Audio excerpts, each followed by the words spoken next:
Muy buenos días, buenas tardes, buenas noches, amigos, enemigos, conspiradores, gente que busca el futuro, como la personalidad que tengo al lado mío, que acaba de ser secuestrada. Es el arquitecto Gustavo Cordero Candelario, compañero mío de copia en el Colegio Nacional Vicente Rocafuerte, hombre que se ha desarrollado, ha sido catedrático universitario durante varias décadas, fue candidato a decano y porque no supo amarrar, perdió por un voto.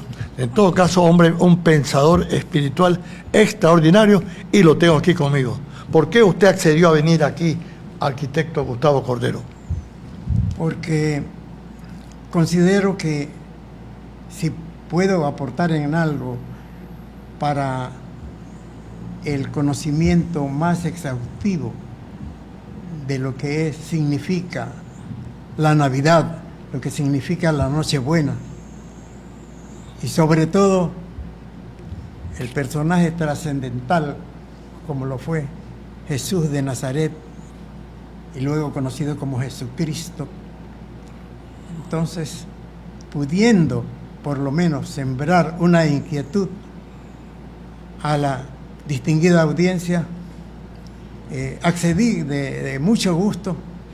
Sé que estoy abordando un tema que puede ser evaluado exhaustivamente para encontrar deficiencias, lo positivo, lo negativo, pero en todo caso lo que vamos a exponer es nada más que un recuento basado en el conocimiento que hemos ido obteniendo por más de 50 años con relación a la vida de Jesús, a la historia de Jesús, que nunca deja de ser motivo de análisis, de especulación, de descubrimiento y de valoración. Jesús el Cristo es, a no dudarlo, sobre todo para el occidente terrestre, una de las figuras más trascendentales en el desarrollo social, moral, espiritual de los hombres. Ajá, y de las mujeres también. O sea, ¿usted cree en la Navidad? Yo en cambio veo que la Nochebuena, el único milagro que he visto yo en mis 81 años y medio que tengo, 82, porque 9 meses estuve en el vientre de mi mamacita, 83 años. El único milagro que he visto serio de Navidad es el récord de ventas. Se ha vendido lo que nada en todas partes del mundo occidental y un poco en el mundo de Oriente. ¿Qué opina usted de eso, maestro? ¿Qué es para usted la Navidad, la Nochebuena? La Nochebuena lo decimos del siguiente modo.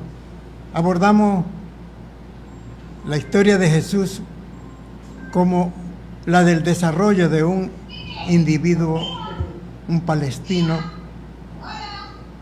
un nazareno, como se le llegó a conocer después, la historia de su vida, de su preparación para asumir un reto trascendental, quizás uno de los más significativos que pudiera abordar un ser humano común y corriente, pero obviamente con características especiales en lo espiritual, en lo moral.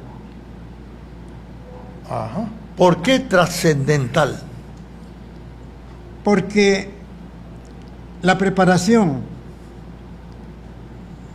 de su vida para asumir la venida de un ser tan evolucionado, así lo demandaba. Jesús, como ser humano común y corriente, pero que nunca lo fue, tuvo que prepararse desde antes de encarnar. La encarnación, ustedes saben, es una forma de explicar la trascendencia del ser humano del plano físico a otros planos espirituales. Eso la ciencia en su desarrollo actualmente lo asume de un modo más amplio, más coherente, más trascendental, lo asume y hasta lo respalda con teorías. Hasta Werner Heisenberg, un físico atómico, el de los cuanta, se refiere a Jesús, a Jesucristo, cuando dice: para entender la complejidad de la estructura atómica, el lenguaje positivista no alcanza. Más significación tiene el lenguaje de las parábolas, como el que usó el Cristo para referirse a la naturaleza del ser.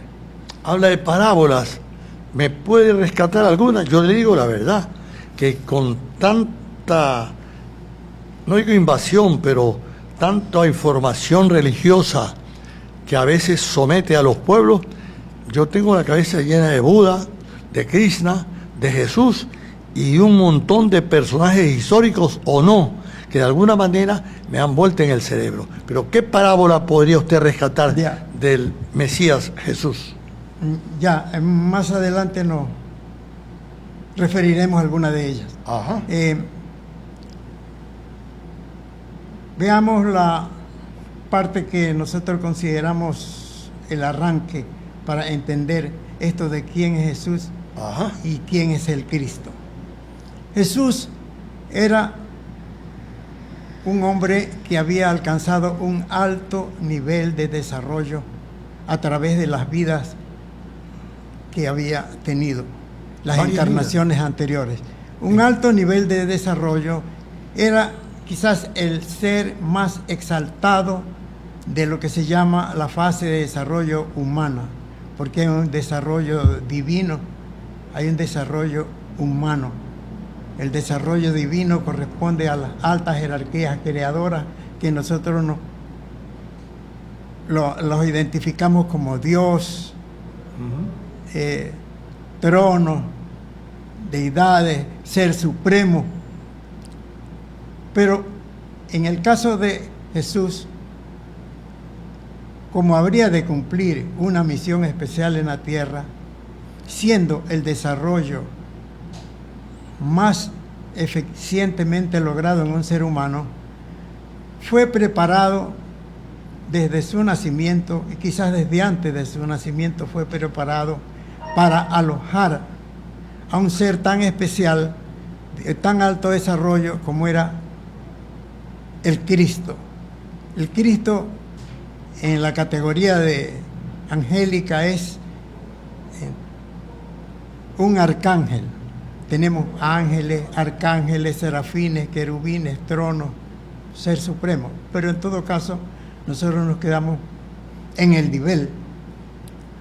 Y para hablar de él en el nivel humano y en el caso del Cristo, decimos un ser arcangélico, porque ese era su nivel. Ajá. Los padres de Jesús pertenecían a una comunidad de orden espiritual, los esenios. Esenios. Los esenios eran una comunidad de la Palestina que poco se hacían conocer y más bien hacían una vida monástica. Hasta el territorio en que vivían era un territorio, una enorme roca escarpada donde tenían un santuario, conventos donde vivían, desarrollaban una comunidad. Y no era fácil acceder a conocerlos, peor hablar con ellos. Para calificarse, los estudiosos de las doctrinas espirituales que siempre han habido, ahora los conocemos los esotéricos, pero antes tenían otros nombres. Una de esas comunidades instruyó a Jesús de Nazaret y también instruyó a María, la mamá, hija de Ana y Joaquín. María era una de las sacerdotisas, digamos, del templo de misterios.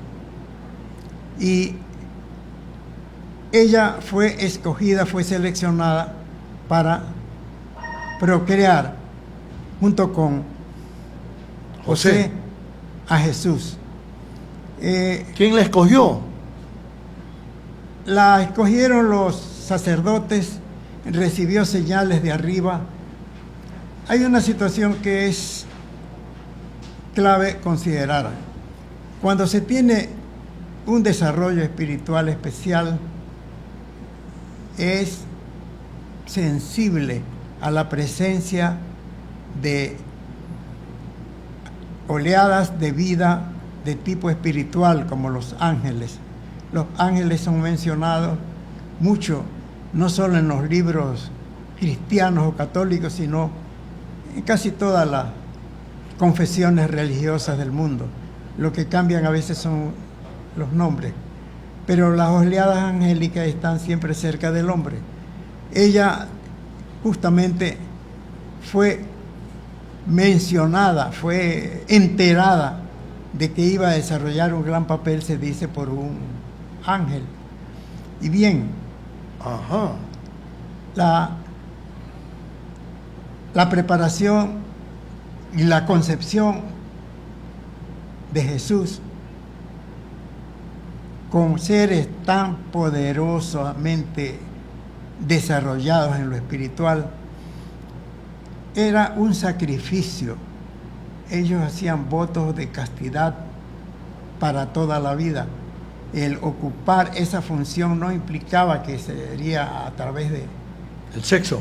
De la unión sexual, obviamente tendría que existir, pero no visto como un ejercicio, una actividad placentera.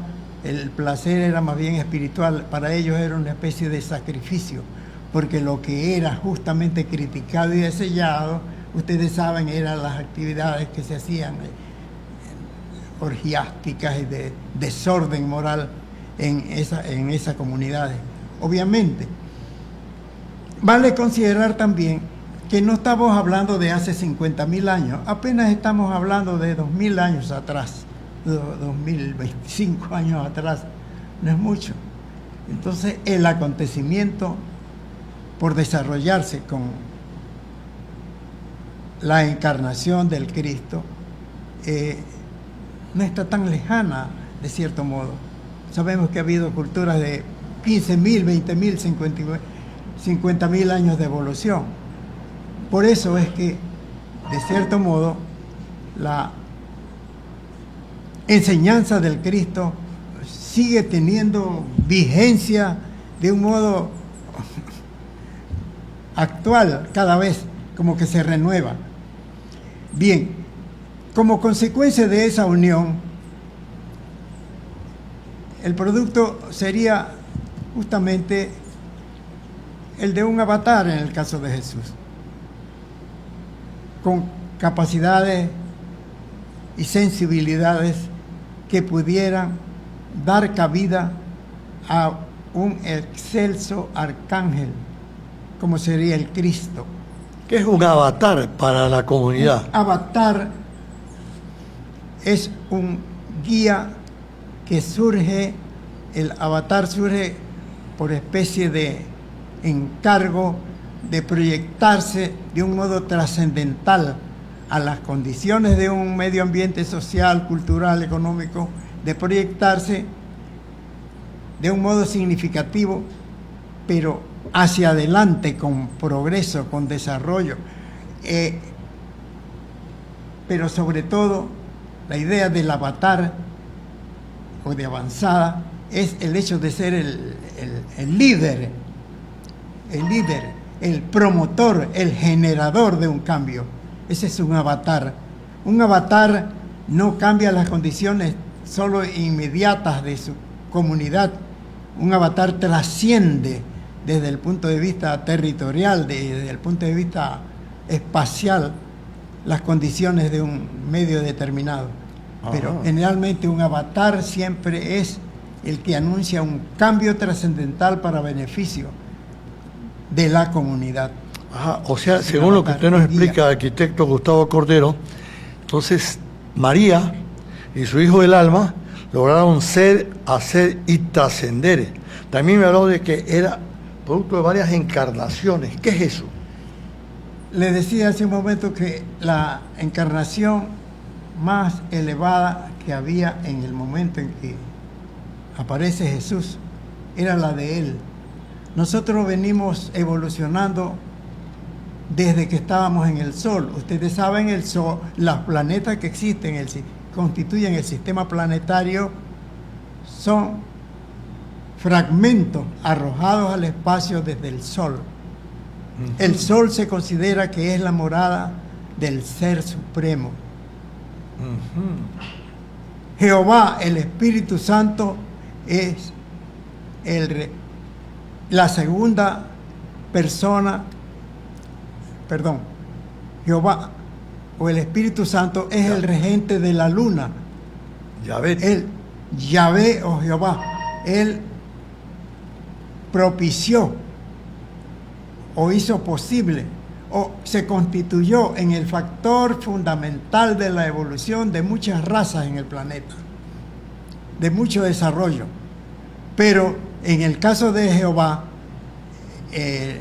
la doctrina era el del ojo por ojo, la doctrina era de justificar la violencia en tanto que el objetivo sea positivo, justificar la violencia, llegar al sacrificio por el otro.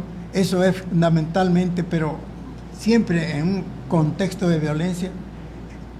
Eso era el continente influenciado por Jehová o Yahvé.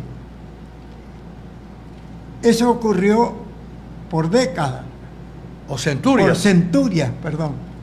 Por centurias. Pero en el caso del Cristo, vino a cambiar el asunto. Veamos esto. Ustedes han escuchado, nosotros sabemos que han existido dioses que han inspirado Marte, Plutón, siempre en algunos casos nombres de planetas. Neptuno, ¿no? Poseidón, Júpiter y Venus en el caso femenino, una rareza. Pero ellos han sido dioses que generalmente se han sustentado para el desarrollo de su doctrina con violencia, con principios radicales de salir del enemigo, eliminándolo, la eliminación, arrasando de cierto modo, sin contemplación, a los otros pueblos, siempre compitiendo los pueblos, siempre el crimen, la sangre derramada como parte de la escenografía de escenas de violencia inspiradas por esos dioses. Y en el caso de Jesús, el asunto cambia. Todos esos dioses no nacieron de mujer. El único Dios de la antigüedad que nace de mujer es el Cristo, es Jesús. Y luego transformado en Jesucristo. Para reivindicar el papel de la mujer, justamente. ¿Cuándo es, insisto, cuándo se hace lo de esa transformación de Jesús a Jesucristo? Justamente cuando Él baja al cuerpo de Jesús y utiliza esa materia para el desarrollo de sus actividades. Y entonces ya paran un poco las masacres. Sin embargo, lo masacraron. Jesús fue perseguido inicialmente. Jesús predicaba esta doctrina del amor y justamente se estaba enfrentando al imperio romano. Al final lo hizo. Y ustedes saben, todos sabemos lo que aconteció. Pero sigamos con el transcurrir a la noche especial del acontecimiento que se presenta en la Nochebuena. Ajá. Que no es el 24 de diciembre. Se dice que no es el 24 de diciembre, sino el 21, o sea, hubiera sido ayer, pero... ¿Por qué? Por los cambios. Unos días u otros, eso no quita la realidad del hecho, La esencia y la trascendencia del mismo. Es significativo considerar el que en la Nochebuena la constelación de la Virgen está atrás de la presencia del Sol. El Sol va a evolucionar, va a migrar, como ahora, y lo seguirá haciendo, hacia el norte. La noche más oscura del año, entonces, para el mundo de la Palestina y todo el territorio del hemisferio oriental, va a quedar oscura. Pero ocurre que se habla del nacimiento del sol hacia el norte, y es lo que se conoce como hay una palabrita especial que lo dice, el solsticio. Solsticio. El solsticio, sí. ¿De invierno, aparece el sol cambiando, el nuevo sol cambiando, teniendo atrás la constelación de la Virgen para llevar vida, esplendor al otro lado del planeta. Miren eso, que coincide justamente con la presencia, el nacimiento de Jesús, cuyo papel está ya predestinado y nace en esa noche. Es el acontecimiento más extraordinario que podría haber ocurrido. Para la noche más larga, un sol que migra, la gran verdad aparece encarnada en Jesús, porque va a alojar el Cristo. Hay un detalle: esa noche generalmente se ocupaba en los distintos pueblos de la región en iniciar a las personas que habían llevado una vida monástica, pero sobre todo una vida de orden, de armonía, de equilibrio, de amor. De amor. Iniciarlos en un conocimiento más profundo de las cosas. La iniciación. ¿Qué es la iniciación? Si nosotros aceptamos que somos una estructura física y psíquica, la iniciación se refería sobre todo al exaltar las características psíquicas del individuo para que pudiera ver la verdad de las cosas. Pero sin recurrir a drogas, sin recurrir a hipnotismo y sin recurrir al dormir, que es lo que se hacía, al dormir a los novicios, para que en el sueño ocurriera esta transformación. Había un velo en el templo de los israelitas que separaba el Sanctus Sanctorum de la sala donde estaban los sacerdotes y el pueblo. Bueno, era el tercer nivel hacia afuera. El pueblo llegaba hasta el portal, no podía entrar más. Bien, como había ese velo entre los sacerdotes y el Sanctus Sanctorum, donde solo penetraba el maestro una vez al año, se rasgó esa noche. Ay, ay, ay. Es el simbolismo de decir que con la presencia del Cristo ya no era necesario esos pasos exhaustivos de sacrificio para recibir el conocimiento pleno de lo que es la realidad del ser, la realidad de las cosas. Ustedes saben, conocimiento denso, el conocimiento grosero, es uno, pero el conocimiento de las cosas espirituales es otro. ¿Cuál es la misión esencial del Cristo? La misión esencial del Cristo es justamente para acelerar este retraso en la evolución del hombre por el modo como se ha ido comportando, tanta violencia, tanto crimen, el empezar a instruir, a enseñar, a transformar al hombre desde adentro. Los otros seres o guías o avatares que habían venido era siempre instruyendo desde afuera de la psique, desde afuera de la tierra. ¿Qué ocurre con el caso del Cristo? Ese arcángel es posible para él transformar el planeta y transformar por lo tanto al hombre, trabajar desde adentro de los planos espirituales de donde venía. Ajá. Ahora hay una aceptación más clara, más evidente de la existencia de los planos espirituales. Lo acabamos de decir,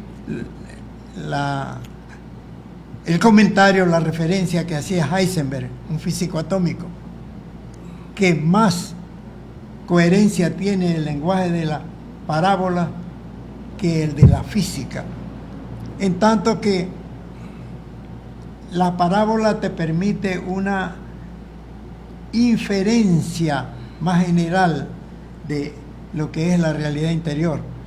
Bueno, el caso del Cristo, él penetra en la tierra, penetra obviamente en el cuerpo de Jesús.